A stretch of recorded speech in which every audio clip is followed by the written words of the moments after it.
صل على محمد.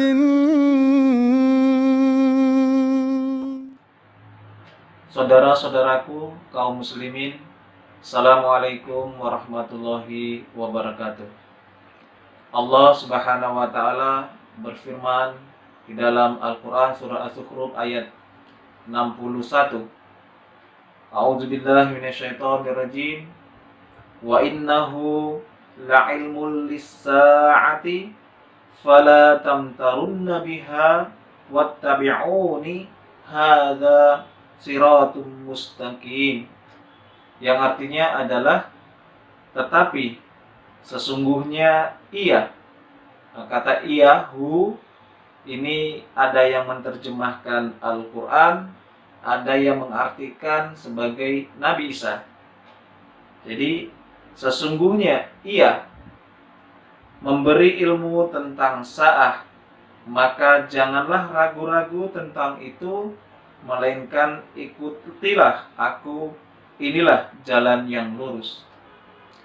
Ketika kata ia tertuju kepada Nabi Isa alaihissalam, maka ayat ini akan bermakna bahwa ikutilah ia, yaitu Nabi Isa. Karena apa? Karena dia adalah jalan yang lurus.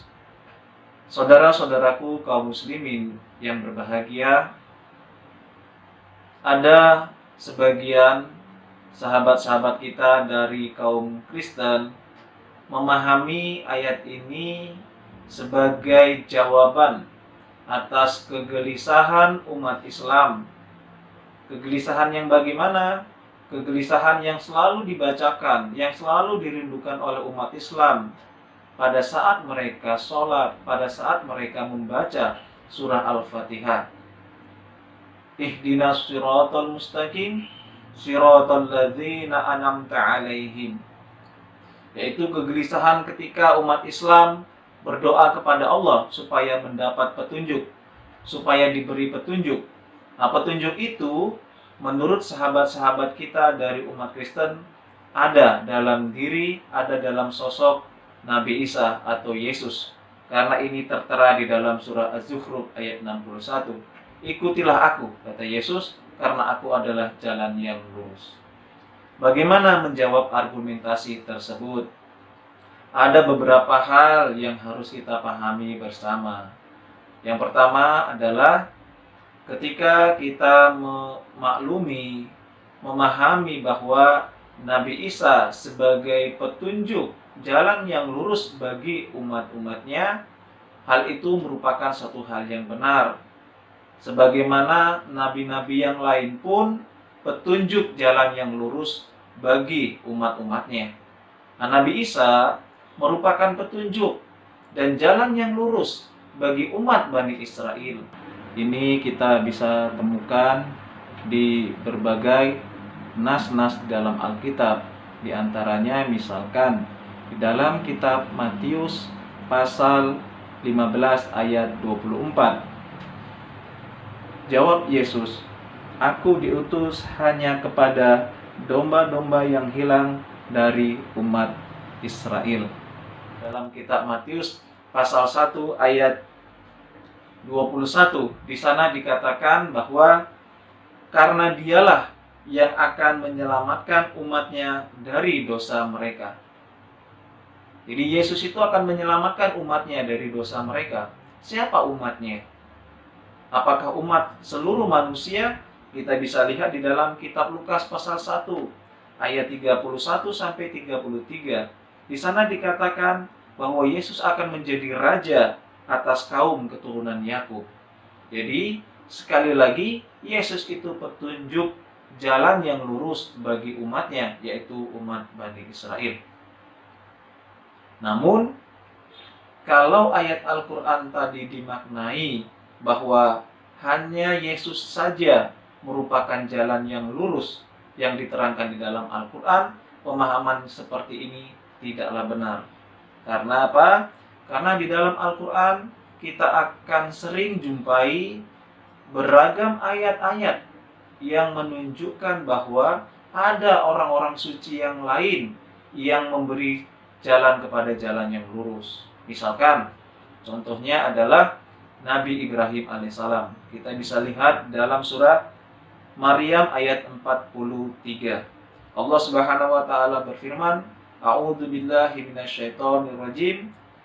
Ya abati inni qad ja'ani minal ilmi ma lam ya'tika fattabi'ni ahdika shiraton sawiyya, yang artinya adalah, wahai bapakku, sesungguhnya telah datang kepadaku ilmu yang belum pernah datang kepada engkau, maka ikutilah aku akan menunjukkan kepada engkau jalan yang lurus.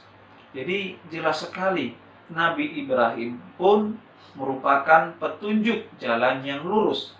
Dengan mengikuti Nabi Ibrahim pun manusia pada saat itu, umatnya pada saat itu akan dibawa kepada jalan yang lurus. Lantas bagaimana dengan Nabi Muhammad? Nabi Muhammad Shallallahu Alaihi Wasallam di berbagai ayat Al-Quran jelas sekali beliau dikatakan sebagai petunjuk jalan yang lurus.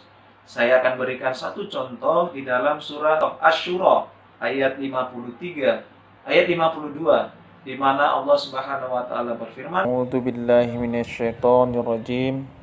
Wa innaka latahdi ila shiratim mustaqim. dan sesungguhnya engkau pasti memberi petunjuk ke jalan yang lurus. Jadi Nabi Muhammad pun merupakan petunjuk jalan yang lurus. Lantas apa maksud Nabi Isa dikatakan sebagai petunjuk jalan yang lurus? Kita lihat Nabi Isa sendiri di dalam Al-Quran menyampaikan, dan ini direkam di dalam Al-Quran, ya, di dalam surah Az-Zukhruf ayat yang ke-64. Innallaha huwa rabbi wa rabbukum fa'buduhu hadza siratum mustaqim. Sesungguhnya Allah, dialah Tuhanku dan Tuhanmu, maka sembahlah Dia, inilah jalan yang lurus. Jadi menurut ayat ini Nabi Isa sendiri jelas menegaskan bahwa jalan yang lurus itu adalah dengan menyembah Allah, dengan beribadah kepada Allah, ya, bukan menyembah Nabi Isa atau Yesus. Jadi kesimpulannya adalah bahwa pemahaman yang mengatakan bahwa hanya Nabi Isa sebagai satu-satunya petunjuk jalan yang lurus adalah hal yang salah. Karena apa? Karena semua nabi pun pasti akan menggiring umatnya, akan mengajak kepada umatnya menuju kepada jalan yang lurus. Dan di dalam Al-Quran banyak sekali orang-orang suci yang membawa kepada jalan yang lurus. Mudah-mudahan kita bisa mengambil hikmah dari semua ini. Assalamualaikum warahmatullahi